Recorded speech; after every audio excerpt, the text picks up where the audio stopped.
At the Zagreb County Court yesterday, Josip Sapunar, the former financial director of the National Motorways Management Company HRT4, was remanded in investigative custody for 1 month to prevent him from tampering with witnesses. Sapunar is accused of involvement in the embezzlement of €5 million from HRT4 that took place between 2006 and 2011. Meanwhile, Zdenka Peternel, Chamber of Commerce President Nadan Vidosevic's closest assistant, has also been implicated in a similar, if not the same, embezzlement scandal and is already being held in investigative custody. Today, Vidosevic gave a statement to Croatian television saying that he knew nothing about these events and that at yesterday's closed-door meeting, all branches of the chamber had been informed as to the current situation, emphasizing that there was no reason for him to resign. Entrepreneurship and Crafts Minister Gordan Maras has already made it clear that he expects the resignations of Vidosevic and the rest of the Chamber's leadership.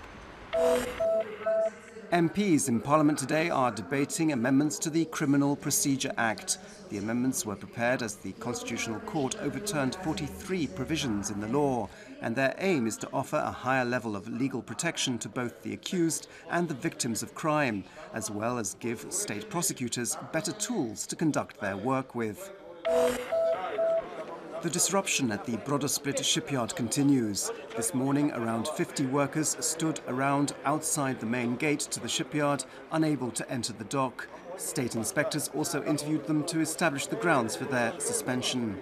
The workers have been accused of taking part in an illegal work stoppage. Brodosplit was privatized earlier this year in an effort to shore up Croatia's shipbuilding industry and meet the EU's criteria for membership. The EU Statistics Bureau, Eurostat, yesterday confirmed that Croatia's government deficit in 2012 was at 5% of GDP, while its debt reached 55.5%. Since Croatia has exceeded the EU's deficit threshold of 3%, it is expected to enter the excessive deficit procedure.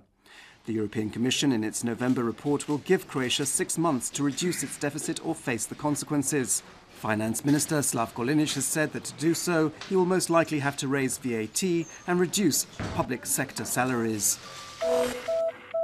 5 new dual-language signs in Latin and Cyrillic script have been erected on state buildings in Vukovar. The signs have been repeatedly removed since they were first put up in September. This time they are smaller, cheaper and positioned 3 meters above the ground.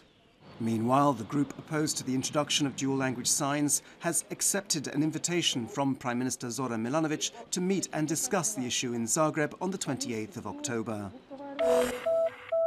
According to the Austrian Der Standard news portal, a 46-year-old Serb national accused of war crimes in Croatia has been arrested by German police during a routine border control near Passau at the German-Austrian border. He is now in custody awaiting extradition to Croatia. In sport, the draw for the additional playoffs for the 2014 World Cup in Brazil were held yesterday, with Croatia being drawn against Iceland, the lowest-ranked side.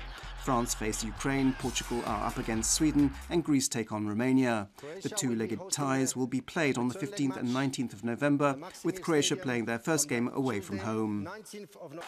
And in ice hockey, Zagreb's Medveščak lost to the Russian side Vityaz from the city of Podolsk 1-0 in the KHL last night. Medveščak have 29 points and are now in 8th position in the Western Conference. This afternoon's forecast calls for mostly sunny weather. Most of the cloud is expected on the northern Adriatic coast, mainly in the region of Rijeka and in Gorski Kotar, where there could be a little rain. There'll be a weak to moderate southerly wind on the coast with slightly choppy seas. Highest daily temperatures will be between 19 and 24 degrees Celsius, a little lower in higher regions.